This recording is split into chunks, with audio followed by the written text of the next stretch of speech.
미가서 3장은 미가의 두 번째 단편 예언집 가운데 일부입니다.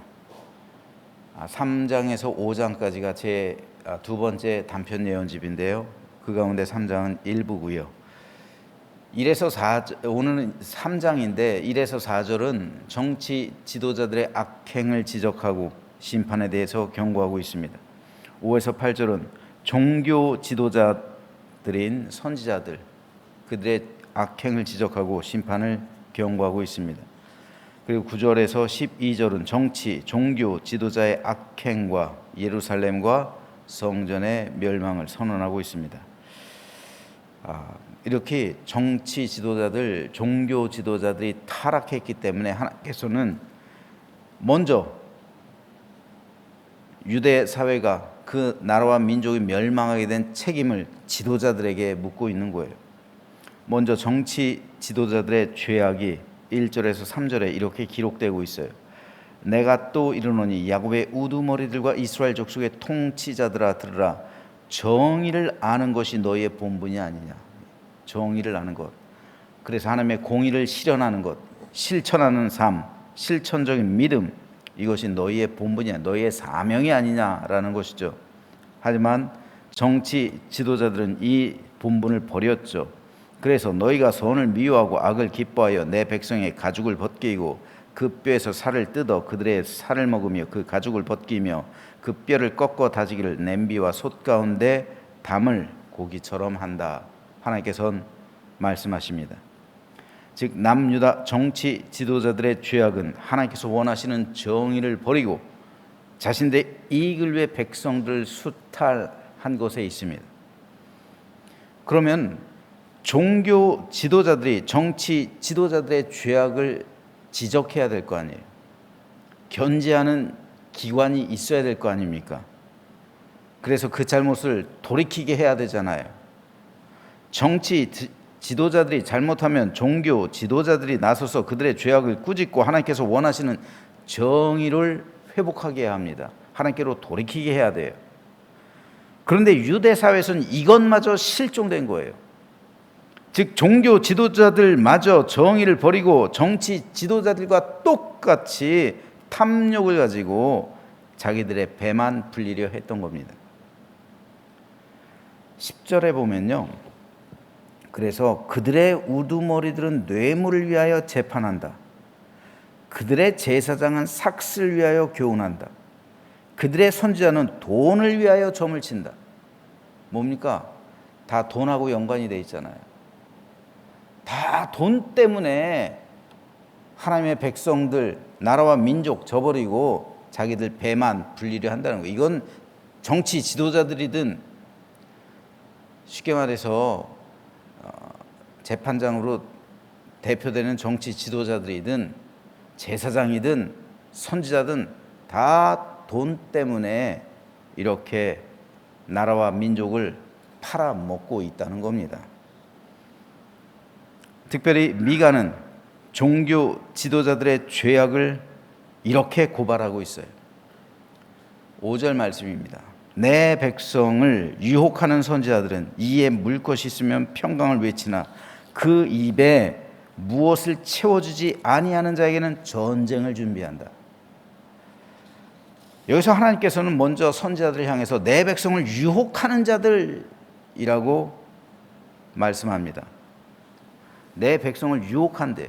내 백성에게 하나님의 말씀을 전하는 자들이 선지자들인데 오히려 선지자들이 내 백성을 유혹하는 자들이라고 하나님께서는 단적으로 정죄하고 있는 겁니다.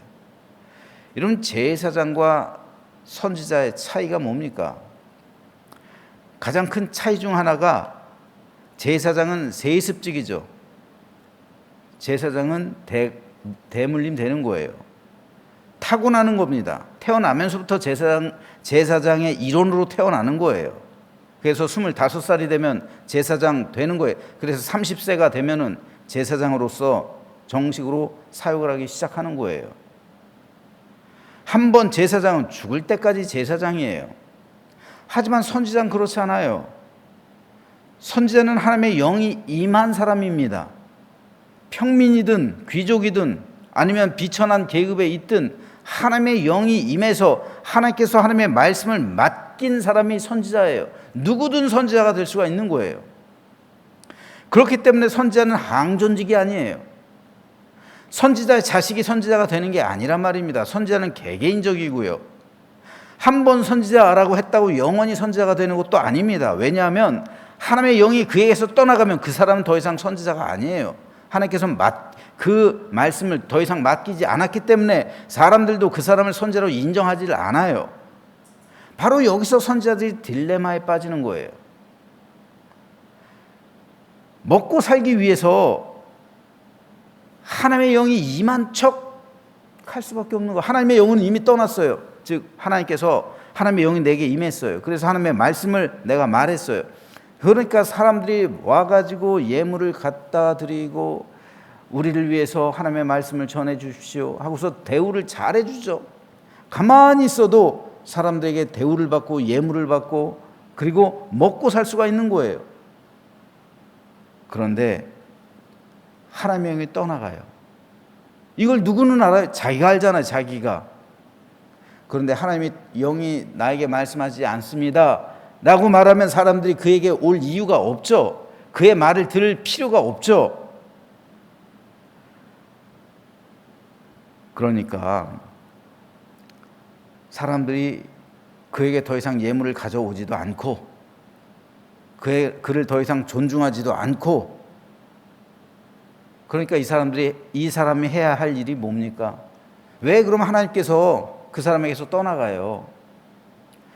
잘못된 삶을 살아가면 하나님께서는 즉시로 떠나가는 거예요.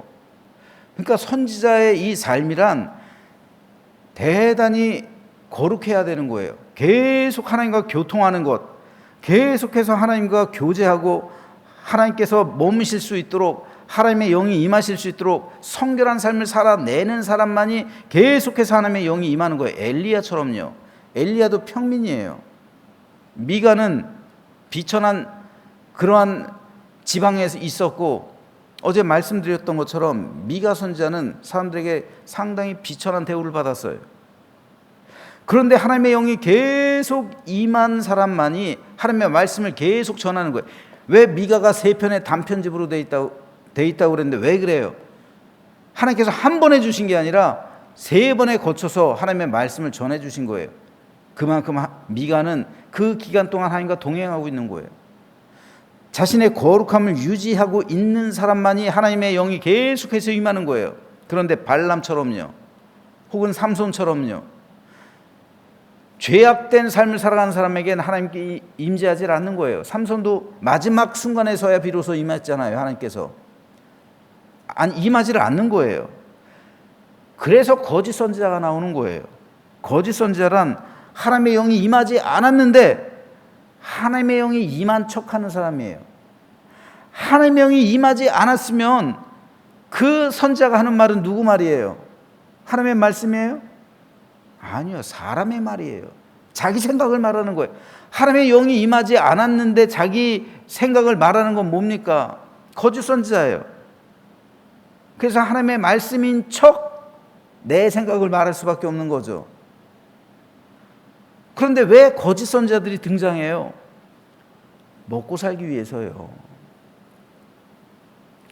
하나님의 말씀을 전하는 척이라도 해야 호구지책이 생기는 거예요. 하나님의 말씀을 전하지 않는 선지자에게 왜 백성들이 와서 예물을 드립니까? 왜 그 사람을 존중히 여겨요? 그러니까 거짓 선지자들은 먹고 살기 위해서 하나님의 영이 임한 척하는 거예요. 그래서 하나님의 말씀을 하지 못하니까 자기 말을 하는 거예요. 아무 말이나 해야 될 거 아니에요. 그래서 오늘 본문 5절에서는 하나님께서 거짓 선지자들을 향해서 내 백성을 유혹하는 자들이라고 말씀하는 거예요. 하나님의 말씀을 하지 못하니까 자기 생각대로 말을 하니까 내 백성을 유혹한다. 이렇게 하나님께서는 단죄하고 있는 겁니다. 그래서 하나님의 백성을 잘못된 길로 인도하는 거예요. 그리고 결국 하나님의 백성은 멸망의 길로 나아가게 되는 것이고 죽음에 이르게 되는 겁니다. 정치 지도자들의 죄악은 즉시 드러나요. 이 사람들이 거짓말하는지 거짓말하지 않는지 쉽게 구별할 수가 있어요. 하지만 종교 지도자들, 특별히 선지자들의 거짓말을 구별하기란 쉽지 않아요. 왜요? 하나님께서 말씀하셨다고 하는데 진짜 말씀하셨는지 말씀 안 하셨는지 백성들이 어떻게 알아요, 그거를. 그러니까 거짓 선지자들의 죄악은 구별해내기가 쉽지 않아요. 백성들이 하나님의 음성을 듣지 못하니까 하나님께서 말씀하셨다 이렇게 말하니까 이거를 구별 못하는 거예요. 그러니까 거짓 선지자들이 무슨 말을 해도 이것이 하나님의 뜻인가 보다 하고 넘어가는 거예요. 그러니 거짓 선지자들이 백성을 속이기가 얼마나 쉽겠어요. 얼마나 벌어먹기 쉬운 일입니까? 그러니 그 짓 계속하고 있는 거예요. 더구나 오늘 보면 5절에 보면 내 백성을 유혹하는 선지자들은 이에 물 것이 있으면 평강을 외치나 그 입에 무엇을 채워주지 아니하는 자에겐 전쟁을 준비한다 말씀합니다. 여기서 이에 물 것이라는 단어는 독사가 사람을 물 때 사용하는 단어예요. 독사가 사람을 깨물 때 이에 물 것, 이 단어가 바로 이 단어입니다. 즉 독사가 사람을 물어서 죽음에 이르게 하듯 거짓 선지자들이 하나님의 백성을 문다는 거예요. 그렇게 물고 있다는 거예요. 그래서 그들을 죽음에 이르게 한다는 겁니다. 실제로 예레미야와 맞서 싸우던 거짓 선지자들이요, 평강을 외쳤잖아요. 예레미야는 바벨론에 대해서 항복하라, 하나님의 채찍이다, 그리고 그 징벌을 달게 받으라, 하나님의 음성을 전했죠. 하나님의 말씀, 하나님의 영이 예레미야가 임했기 때문에 예레미야는 그 말씀을 전한 거잖아요. 하지만 거짓 선지자들에게는 하나님의 영이 임하지 않았죠. 그러니까 자기 생각을 말하는 거예요.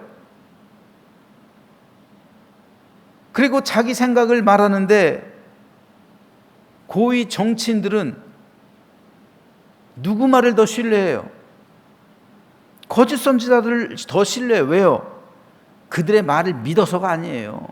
고위 정치인들도 누가 진짜인지 가짜인지 알고 있어요. 예레미야가 진짜인지 알고 있어요. 그런데 왜 고위 정치인들은 거짓 선지자들의 말을 신뢰했을까요? 신뢰한 것이 아니라 그들을 이용하는 거예요. 백성들을 선동하기 위해서요. 백성들을 안심시키기 위해서요.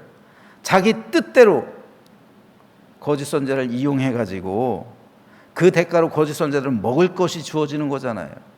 권력이 생기는 거잖아요. 힘이 주어지는 것이고.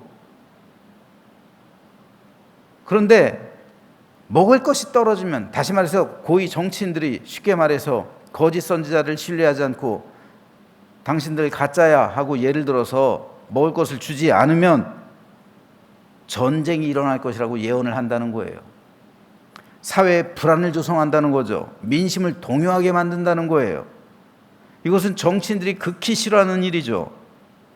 그런데 거짓 선지자들이 정치인에게 단 한 번 맞서서 싸울 때가 있는데 먹을 것이 주지 않을 때, 먹을 것을 주지 않을 때예요.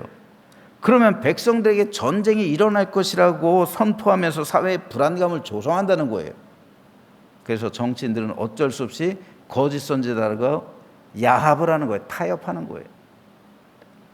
그래서 먹을 것을 제공해주고, 거짓 선지자는 거기에 빌붙어가지고 그들이 좋아하는 말만 해주고, 이런 공생관계가 된다는 거예요.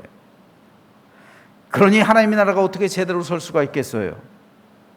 선지자 미가가 지적하고 있는 게 바로 이겁니다.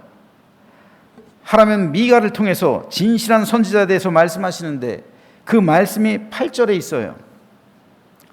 오직 나는 여호와의 영으로 말미암아 능력과 정의와 용기로 충만해져서 야곱의 허물과 이스라엘의 죄를 그들에게 보이리라. 여호와의 영이 임한 참된 선지자들은 능력과 정의와 용기로 충만해진다는 거예요. 왜요? 죄와 맞서 싸워야 하기 때문에요. 거짓 선지자들은 죄와 이런 맞서 싸울 수 있는 그런 능력이 이미 거룩하지가 않은데 어떻게 그런 능력이 있겠습니까? 하지만 참 선지자들은 죄와 맞서 싸워야 하고요. 그들의 죄악을 드러내야죠. 회개를 촉구하기 위해서는 그들의 죄를 지적해야 되잖아요. 그들의 죄를 보여줘야 되잖아요. 무엇이 잘못된지. 그러니까 지적하고 죄를 드러내고, 그러면 싫어하는 거죠. 누군가 나의 죄를 지적해 보세요. 나의 죄를 드러내 보세요. 얼마나 수치당하고, 그러니까 얼마나 그 사람이 싫겠어요. 그러니까 진짜 선지자들은 세상에서 핍박받는 거예요. 박해를 받는 거예요. 미워하는 겁니다. 세상이 미워하는 거예요.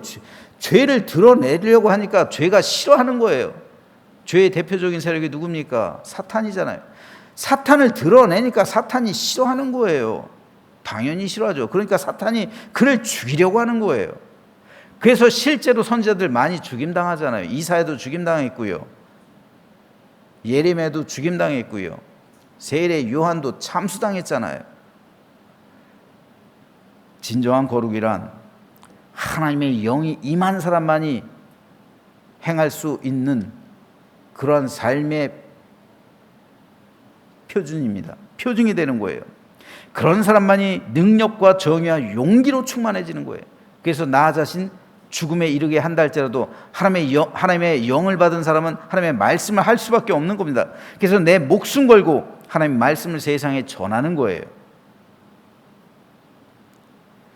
이것이 바로 하나님께서 원하시는 선지자의 삶이고요. 그런 사람만이 하나님의 영이 떠나지 않는 거예요. 그런데 거짓 선지자들은 그 마음속에 있는 탐욕, 재물에 대한 욕심, 그리고 물질에 대한 지나친 욕심으로 인해서 하나님의 영이 떠나가게 되는 거예요.